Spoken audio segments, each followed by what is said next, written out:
Welcome to Top to Bottom Male Romance Podcast, where we celebrate all things male romance. I am Jessica. And I'm Markie. And this is our May Bottom episode.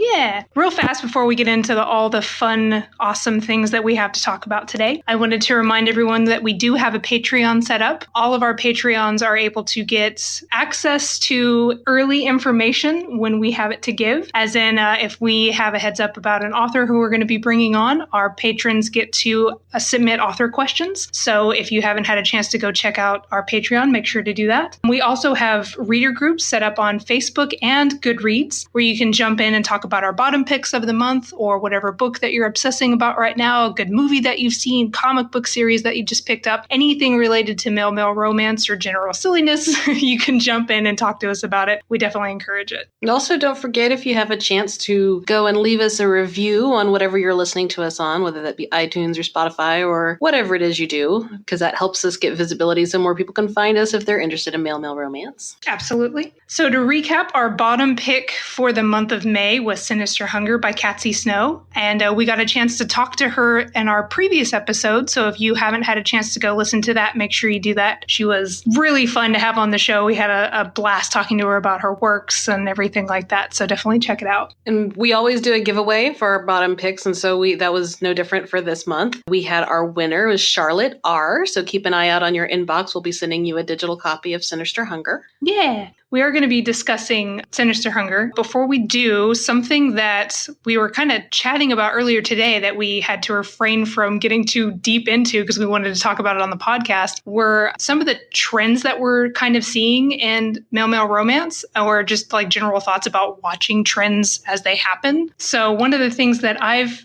noticed personally, and just as a quick aside, this might just be my own personal algorithms on Facebook or who I follow and people like groups that I'm in and stuff like that. But a trend that I'm starting to see is something called puppy play, which is like a form of BDSM that is really very much centered on dominant and submissive, but kind of in an extreme way. Like from the book covers that I'm seeing and blurbs, and when I did a safe search Google on what it is, it's kind of interesting because I guess the submissive in the relationship takes they're a puppy, like as what the name alludes to. They wear like leather puppy ears and like a muzzle, and they really take on this dog persona, like not like they're actually a dog, but like they're really submissive. They have to walk on all fours, and not in a gross way, but in a cute way. yeah. I was like, I don't want to. It's not gross, or anything like that. It's something I've never seen before. So I don't know. It was interesting, and I couldn't help but be drawn to it in like a fascinating kind of way, because I was like, what is this? And why are so many people? Why is this a thing that people are asking for now? This is so interesting. So I don't know. I wanted to bring it up and talk about trends and watching things rise and fall. And I just think it's interesting. Yeah, you're way more active on social media in general than I am. I mean, I'm there and I look and I follow some things. I follow authors, and I've got some male romance groups I follow, but it's definitely not near as much as what you follow. So I don't get quite as much of random kind of stuff. Almost everything that follows in my queue are authors I've already read, or things that have already been on my radar. So I don't really kind of see a lot of the up and comings. I do know that there was a pocket of impreg there for a while that I was seeing, but that's really the only thing that's kind of outside my realm of things I normally read that I really noticed. And maybe it's just because every time I would see that, like I have nothing against impreg. I just haven't read it, and I'm still little like exactly how I feel about it. Yeah, like nothing wrong with it, and more power to anybody who absolutely loves it. It's probably great. I haven't jumped into that at all, and that's probably the only thing that's like outside my normal realm of reading that has shown up on my feeds as far as like something that I noticed is trending. But I've noticed a little bit less of that lately. I don't know if it's because more of my algorithms are just following. Oh, well, you clearly like Jack Lane, and you clearly like it's just like it's showing me what it knows I want to see. Mm-hmm. But yeah, it's interesting. I don't know how. Like, is it that maybe a really popular book or a really popular author comes out with something that's kind of a not so often brought up thing. And then everybody's like, well, that's amazing. Here's my take on that. Not in a copycat way, but like that same, I'm going to make this my own kind of way. And then you just all of a sudden have an influx of it. I mean, these authors crank out books so quickly that it really seems like it's probably pretty easy to follow trends if you wanted to kind of dabble in whatever's new. Yeah, I think it's a little bit of authors, like if they see something slowly kind of ticking up there and it's something they're at least remotely interested in, I would imagine they're going to be like, well, hell yeah, like that's what people are picking up right now. The smart business thing to do would be to write that genre if it's something that they enjoy. It is really interesting. And because of the podcast, I've kind of reached out to all these different groups and I make friends with all, like different authors and reader bases and stuff like that because we just dove super headfirst into this genre in general. It's interesting because I had never even seen most of this stuff until we started really getting into it. And I kind of backpedaling on the impreg thing. The impreg is within an Omegaverse territory. I think they usually go hand in hand. And I've read Omegaverse stuff before, and that's the alpha, beta, and omega kind of stuff where alphas are like, as the name gives away, like super manly, in charge, kind of almost have a power over people. Betas are like they're second in command, and then omegas are on the completely opposite spectrum to where they're like the super submissives. And that stuff can be pretty like, I like power play kind of stuff. So that's pretty awesome. But I remember I picked up that type of book, and that was the first time I heard about nodding too. And I think I texted you and was like, I don't know what the fuck's going on in this book because they keep talking about nodding. And I'm like, what the hell does that even mean? Could you remind me what that is? Because I don't remember. I know you told me, and I remember feeling shocked. I'm not going to do it justice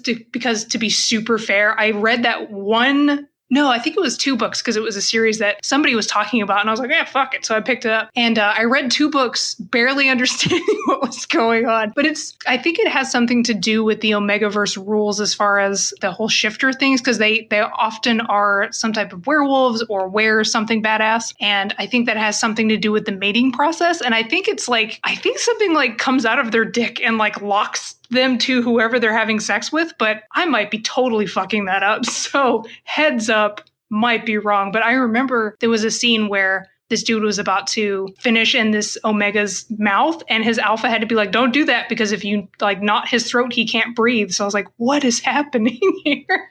So, but it was still really hot. I read the 2 whole books and barely knew what was going on, but I was like, man, this is awesome. That's just how I roll. Well, fair enough. So anybody listening, if you want to correct us on nodding. Oh, please, God, if I am way off the mark, please message, leave a comment, message me. I don't care. And be like, no, honey, no. And just like explain this. I don't know. If it looks interesting and people are raving about it, I'll give it a shot. Impreg being the only thing I haven't just jumped into the kiddie pool, just because I think we're in the same ballpark as Gail as far as like, I read MM for a reason. Like that's not something males typically do. So I think, at least for me, I have a knee-jerk reaction of like, I don't think I want that. But at the same time, I didn't think I wanted Omegaverse stuff, and that shit's awesome. So, I mean, who knows, right? Well, to be fair, I don't really like reading. I don't like kids, and I don't. Yeah.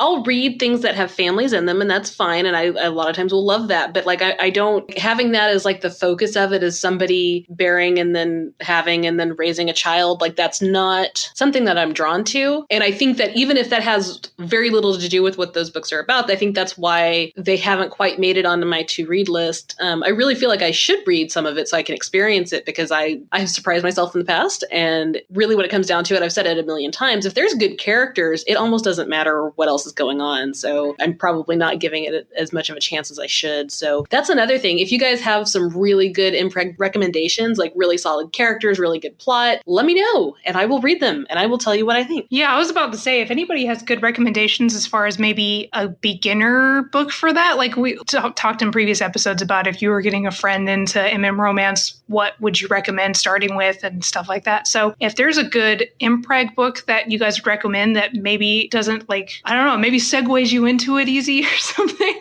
Maybe even if it doesn't seriously though, if it's freaking amazing characters, I don't care how off the cuff it is. Yeah, give me good characters and I'll read it. So really good impreg book. Recommend, please.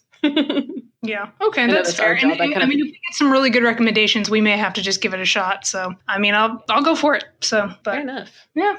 But yeah, back on the original topic before we just went off on a tangent about impreg, watching trends in the community is really interesting. And it's hard to guess what's going to be the next thing that people fall in love with, because it seems like for a little while there was a little bit of a surge of like merman, but that died faster than I feel like it should have. And shifters are always cool, or you'll see, cop dramas get popular again for like little stints. I love being in... Okay. Huh? I'm sorry. I know you said cop drama. Oh, I heard cop drama. And I was like, what is that? Because I bet I would like...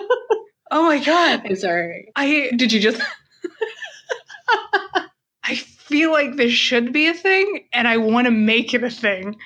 What would cock drama be? Would that just be a gay drama? Like, what? I have so many questions. Oh, well, if it's not a thing, we can make it a thing and we'll define it ourselves. Okay. After we record this, another Google safe search may have to happen. Dude, it's going to be about chickens. It's going to be a drama with chickens. I mean, I guess that would be okay, but I'd much rather it be the other thing. Oh my God. Chicken shifters. Oh.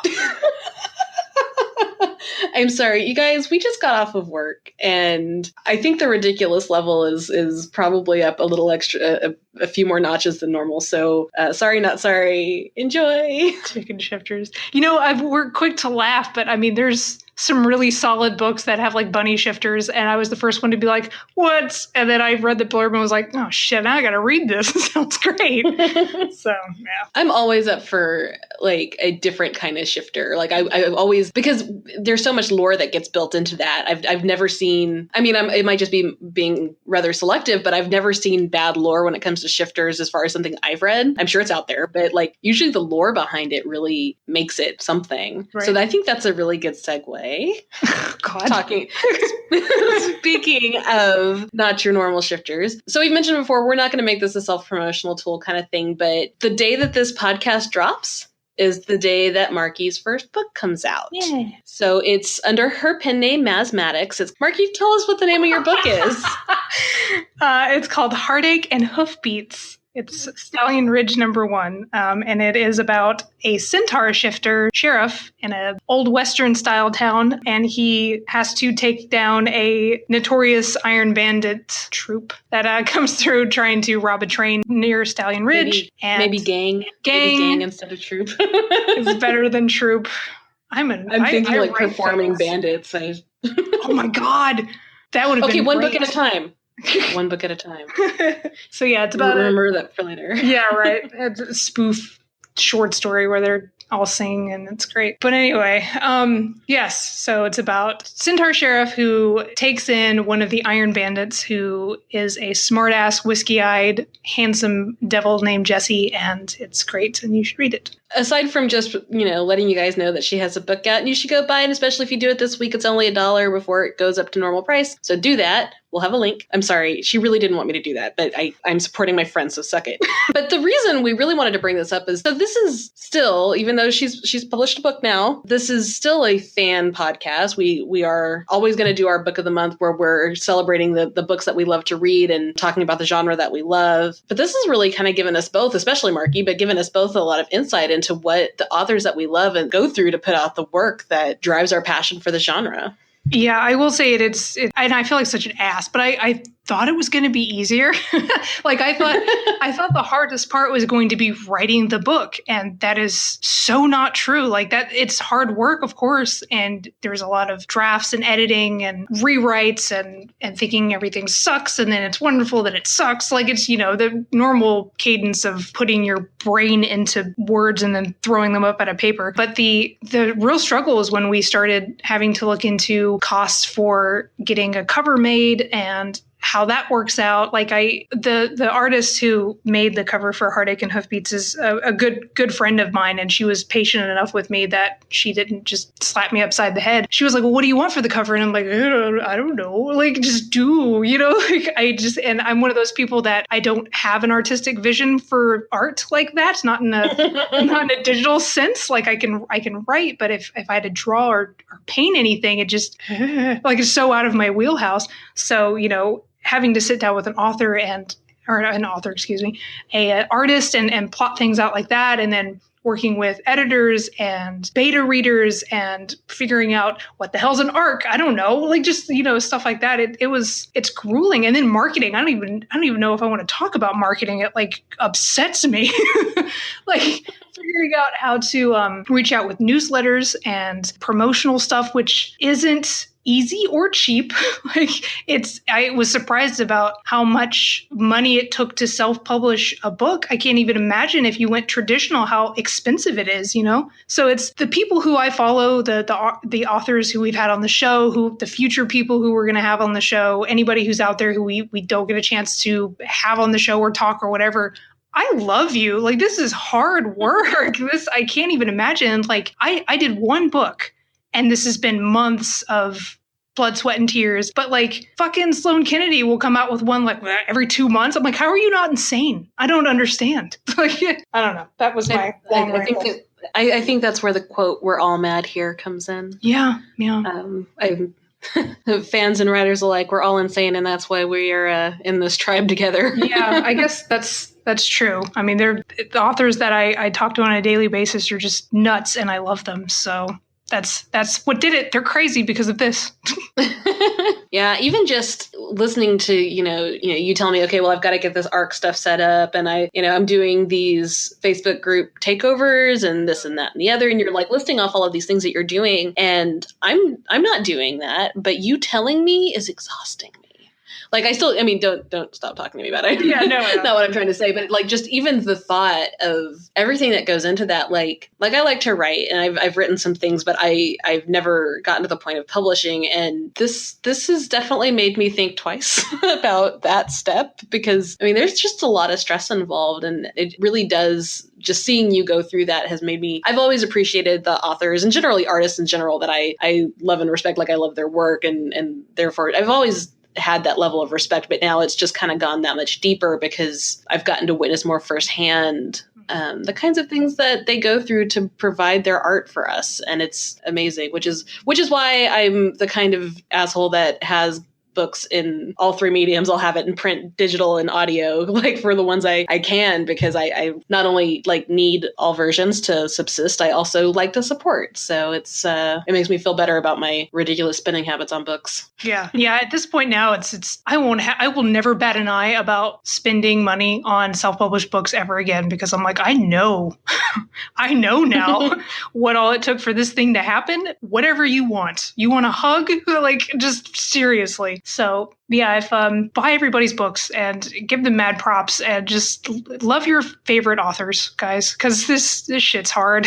So yeah, I'm gonna have to like load you up with like a suitcase full of chocolate to distribute to everybody when you go to GRL. I think we're gonna have to, because like the last year at GRL, the authors gave out so much cool like little gift bags for all their readers, because of course they love their readers, otherwise they wouldn't be there and they wouldn't be producing good stuff for people to read. But I think I need to make like author gift bags and be like, I know everybody's here buying your stuff, so we're clearly supporting you, but do you need some chocolate? You want, maybe a little bottle of wine, because man, gotta take this as a vacation, like your readers love you. Get some rest. I know you're tired. That's an amazing idea. Yeah. I'm only half kidding about that. I think we're going to have to put together some really awesome author swag for everybody. It'll be fun. If we can't make it happen this year, because there's a lot going on this year, next year when I get to go with you, we'll like take an Uber to a grocery store or whatever and like just make gift bags. Yeah.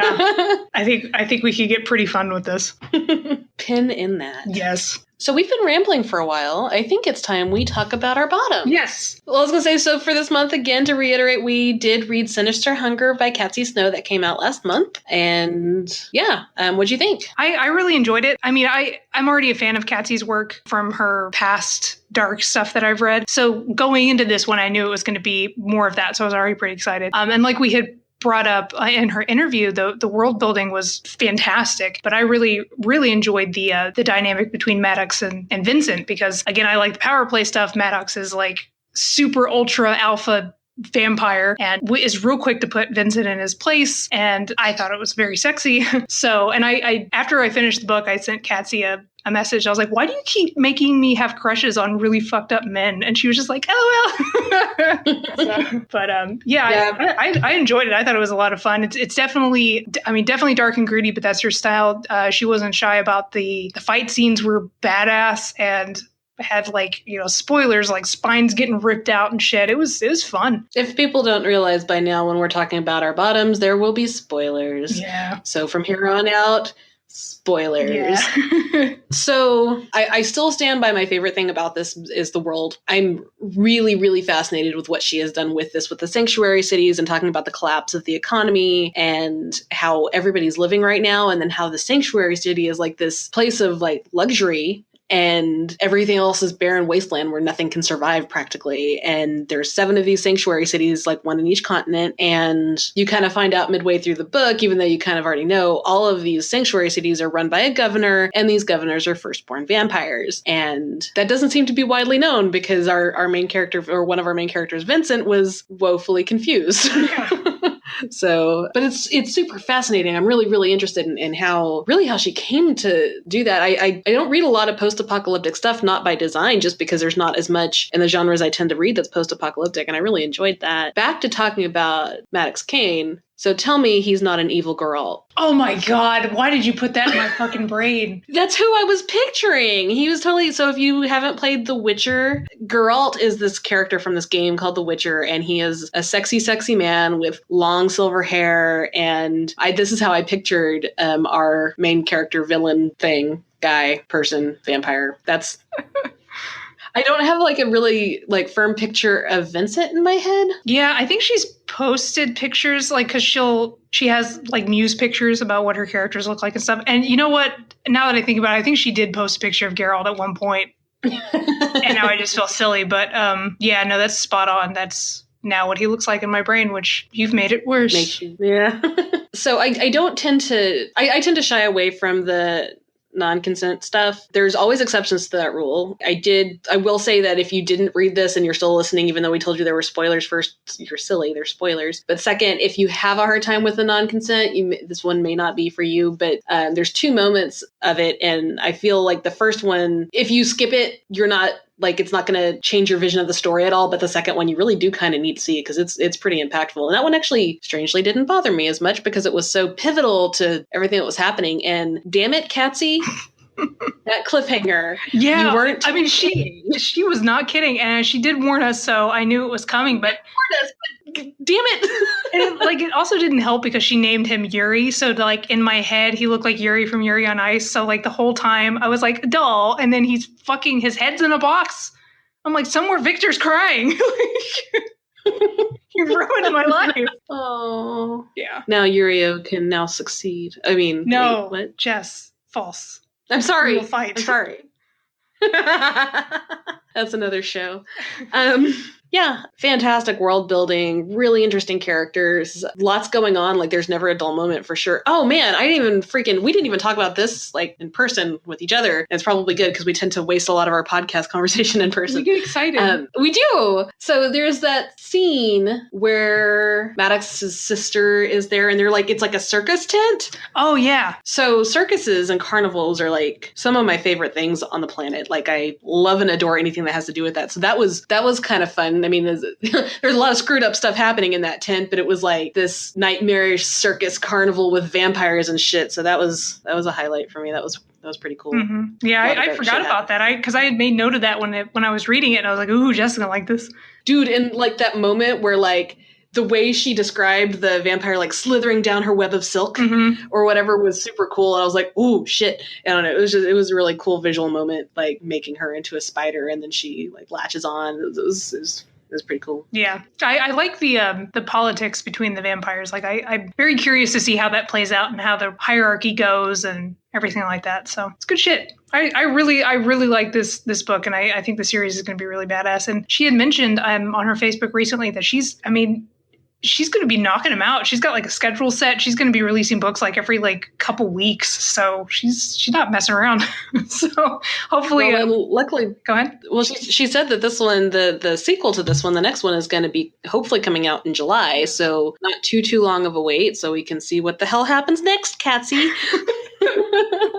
So, yeah. All right. Well, I think that's all of our bottom talk. Let's see. Did we have anything else we wanted to discuss? No, I think that's pretty much it. We do have next week for our top episode, we got a chance to sit down and talk with Sloane Kennedy, and that was awesome. So make sure you check in for that. Don't forget to go and check out Markie's book under Mathematics called Heartache and Hoofbeats, and it's awesome. So go read it. And yeah. As a side, I don't know how I got through the entire Sloane Kennedy interview without me just squealing like an idiot. Because do you remember me talking about going to GRL? And I don't know if we talked about it on the podcast, so I'm about to just embarrass shit out of myself. But like, I saw Sloane like hanging out at GRL, and she's super approachable, super nice person. But I had to like talk myself into going over to talk to her because like I had just gotten through all of her books, all of them that exist. Like I'd read all of them up to that point. I just was so excited to just go say hi that I had to pep talk myself for like 10 minutes. So then when we reached out to her for an interview and she said, yeah, no problem. I was just like, holy shit. So yeah, it was really exciting to be able to have her on the show and talk to her. And it's a great interview. So I look forward to sharing it with everybody. Yeah, it was a really good talk. So that'll be fun. And to be fair, I still freak out when we talk to any of these authors. Oh yeah. So I mean, it's like everybody that we have on the show, and like Katze's the same way. I've been talking to Katze for a year. And when she was like, yeah, I'll be on the show, I'm like, holy shit. Like it's cool. Every time that they say, yeah, it's like the coolest thing. Like we had freaking Ellen Frake on the podcast, and she's a superstar. Like, I don't know how we don't have a panic attack every time we talk to somebody. I'll never forget that first time for our first interview ever. You're like, oh, one of your favorite authors of all freaking time is going to be our first interview, Miss Gail Carriger. Yeah. I still like get giddy over that. So yeah. Every time she likes one of our posts, we giggle about it for like 2 days. Yep. We're ridiculous. We freaking love all of our authors. Like everybody who's been on the show and everyone who we will have on the show in the future. We love you. You're the best. All right. I guess that wraps us up for our May Bottom episode. Check in with us next week to hear us talk to the amazing Sloane Kennedy. Yeah, we'll see you then. Bye.